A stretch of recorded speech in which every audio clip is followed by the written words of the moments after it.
favourite small off-roader, the Suzuki Jimny, got just a little bit bigger. The new model was called the Suzuki Vitara, but like all things, the Vitara got bigger too, resulting in what we have here today. It's the 2016 Suzuki Grand VItara. Now the Grand VItara, despite getting bigger over time and despite the rest of the world moving away from being bona fide off-roaders, we moved towards something called crossovers. However, the Suzuki Grand VItara still stayed within the realms of being able to do all the full off-road capability stuff. So what you get now is a vehicle about the same size as a Subaru Forester or a Toyota RAV4. However, unlike those, this has two transfer cases.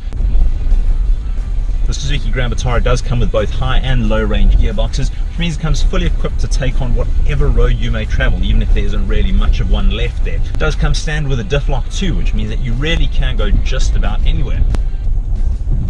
The Suzuki Grand VItara is in a bit of a pickle though. It's really the only vehicle in its class that can do the whole off-roading thing. However, it's also quite cheap for what it can do. In this top spec 2.4 Summit, we've got the manual gearbox, and it will set you back 442,000 Rand thereabouts. The problem being that at that price range, you don't really get any other off-roaders. So while this might be a bargain against the likes of the Mitsubishi Pajero or the Mitsubishi Pajero Sport, even that does cost more than 100,000 Rand more, this has got to go up against some tough competition on-road. On-road, sadly, the Suzuki Grand VItara doesn't quite perform up to the same standards as its competitors. The ride is a bit harsh, and even though it does feel like it has got softer with the minor tweaks they have done to update the Grand VItara over the years, it does still feel quite harsh in comparison to the other road-going alternatives. It's also not the most refined inside. Inside the cabin, the dash is hard and all the instruments, they look out of place, they look old.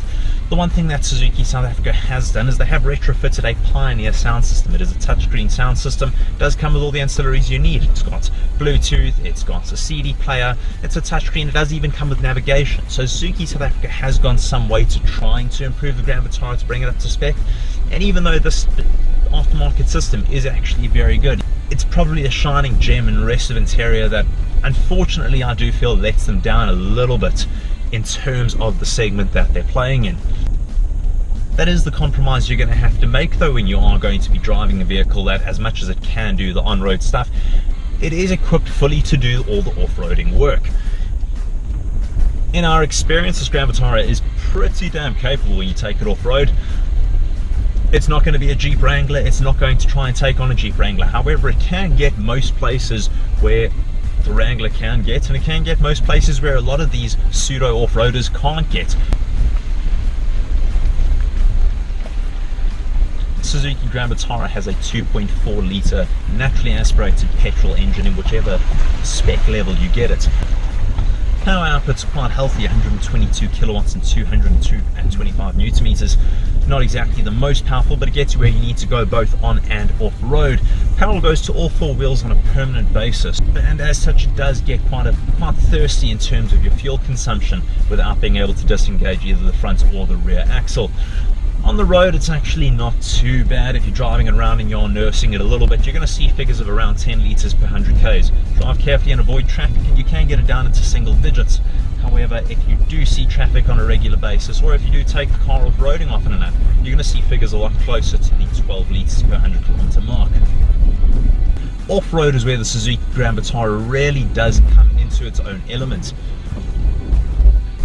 Through all the tasks that we put it through, both on and off-road, particularly off-road where we waded through some fairly deep water, got it dirty in the mud, it really handled everything without much fuss at all.